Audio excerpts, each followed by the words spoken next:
HEPA, or high-efficiency particulate air filters, have been used in various states to directly filter the outdoor air in repeated tests. Some of the materials found include the repeated presence of unusual filaments, a gel formation, crystals, and powders. Extraordinary levels of particulate materials have been directly observed and recorded using simple methods discovered by citizens across the country.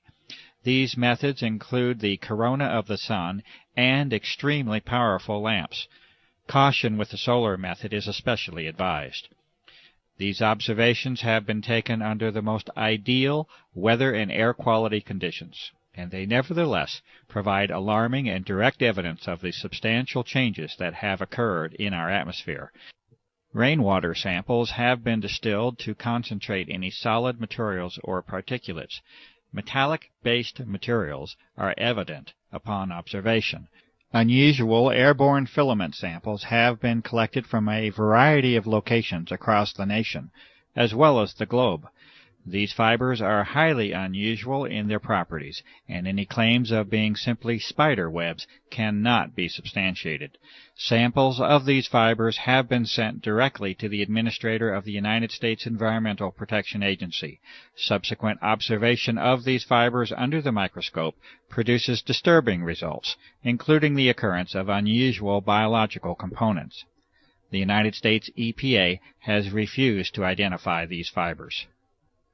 Incredibly high mold counts have been found within repeated outdoor samples that have been taken. This result is in spite of the fact that the tests were conducted in an extremely arid environment in the high southwest of the United States. This arid environment has been further aggravated by extended drought conditions over the past several years, also a topic to be discussed further. It is a fact that particulate matter in the atmosphere acts as a transport mechanism, or delivery system, for other materials, including biological materials that can piggyback onto the solid materials. This is in addition to the health risk, including respiratory illness and increased mortality that result from higher levels of particulate matter in the air. It is also a fact that must be reported, despite the disturbing and alarming implications, that unusual and unexpected biological components have been repeatedly identified in a variety of atmospheric samples across a wide geographic area using a variety of techniques. The fibrous material sent to the United States EPA is especially unsettling, as it was later shown to contain biological components under the review of a medical professional.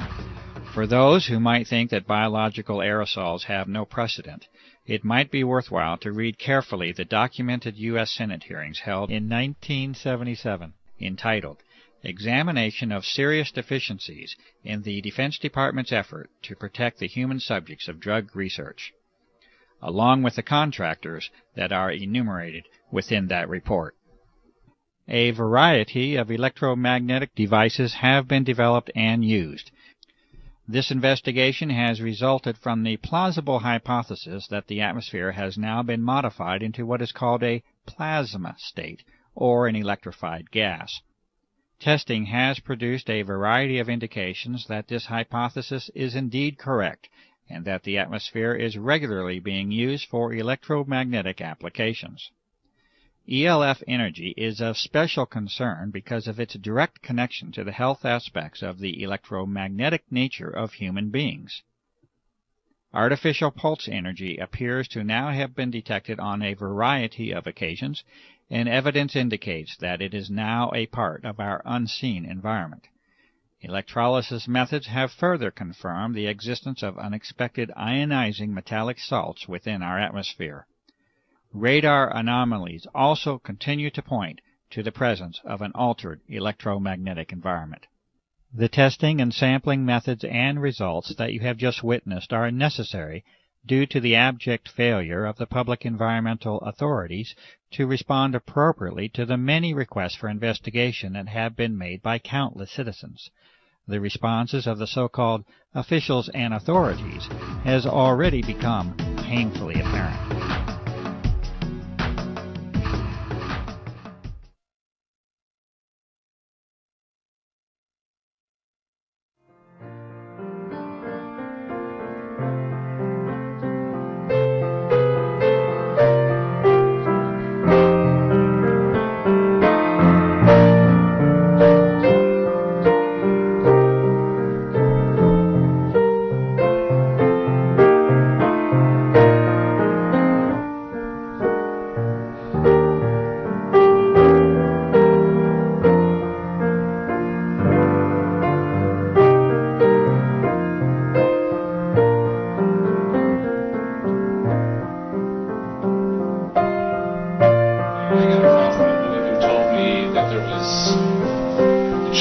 stuff in the air. I went outside, I looked out, it was in the morning, and lo and behold, there was, what I thought were contrails, numerous jets spraying, probably 4 or 5 jets. The contrails were not dissipating, they continued in the air, and I watched. Actually, I was horrified because I'd never seen anything like this before, as it continued all day long. And the result was, within a couple hours, the entire sky was totally blotted out with this messy white haze. I started documenting after I discovered that nobody was paying attention, and that even people who would look up and acknowledge that they see the same thing, they weren't at all concerned about it. They didn't think that it was anything of importance. And when I moved to Santa Fe, one of the reasons I moved here was because of the sun and the beautiful sky that they had here. And I've been somebody who's always watched the sky. And the sky here was deep blue and beautiful, and it was something that gave me energy. It was just something that just elevated my spirit every time I saw it, no matter how bad my day was going. If I could get outside and see that beautiful sky and those big fluffy white clouds, everything was okay. And so I saw this being taken away, basically, and I didn't know what was going on, and I didn't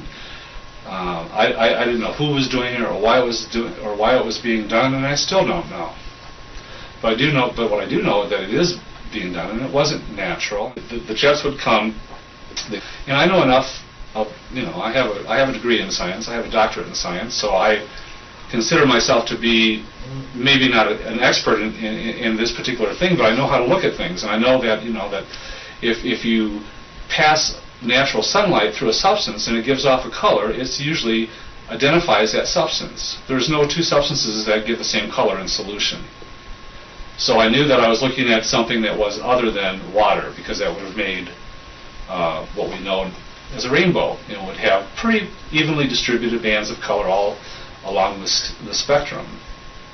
Well, because I was trying to convince people that it was actually happening and it wasn't normal, I began to try to see things that I could point out to the sky while I was with them to say, well, look at this. How do you explain this? And I learned a little bit about meteorology and the atmospheric conditions necessary for even a contrail to form and persist, much less ones that just dissipate, and found that there were no laws of physics that supported this activity, or the explanation of this activity, as a normal water vapor or frozen vapor trail. And so I came up with things like, well, all of a sudden, the jet goes overhead, and in the same sky you'll see 2 or 3 jets passing overhead, and there's nothing. You can barely see the jets because they're so high up. And other jets come into an area, and all of a sudden the white trail starts all of a sudden coming out of the jet, and then it stops, and then it starts again. And I've seen a number of occasions where they just did dashes across the sky. And I stops and starts. I talked to a few pilots, and I asked them, well, how can you do this? And they, first of all, they did not believe that anything untoward was happening, and they said, well, you can turn your engine off. I said, would you do it over and over again? He says, if you're nuts, the sky's gone from a deep blue to kind of a silvery white with a little hint of blue in it. Even on the best days, when you don't see a lot of activity overhead for even a week, it never comes close to the deep blue it used to be. And I started noticing, especially by March of '99, April of '99, people were becoming very, very ill. At the time I was working in a healthcare facility, and I was seeing a lot of upper respiratory disease happen. And over the years, I've watched more and more people come down with asthma, and you can hear it. You go to the supermarket and you find children, children that are 2 and 3 years old, and you can hear them wheezing. You can hear rails in their chest. I mean, this is very unusual.